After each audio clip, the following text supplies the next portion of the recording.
J'ai été masseuse dans des hôtels de luxe en France et à l'étranger, dans des hôtels 5 étoiles et dans des palaces. Et donc ouais, j'ai travaillé et pratiqué dans ce registre-là, donc dans des postes de spa thérapeute et des postes de responsable de spa. Je voulais avoir une approche et une lecture du corps qui soit autre que la grille de lecture que je pouvais avoir auparavant. Et mes formations que je faisais en fait me satisfaisaient plus sur un plan technique et théorique. Du coup, j'ai compris qu'il fallait que je fasse une école qui soit complète.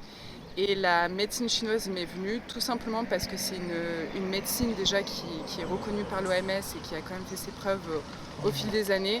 Aussi parce que j'ai vécu longtemps en Asie, donc j'ai forcément eu une petite influence de ce côté-là. Et que d'aborder le corps sous un angle qui soit anatomique et un angle énergétique avec les méridiens, je trouvais ça plutôt intéressant. Oui, dans le sens où j'ai été habituée en fait à déjà m'occuper de personnes, d'avoir un contact avec le corps humain. J'ai eu du coup beaucoup l'habitude de palper les gens, donc j'avais déjà un bon sens du toucher.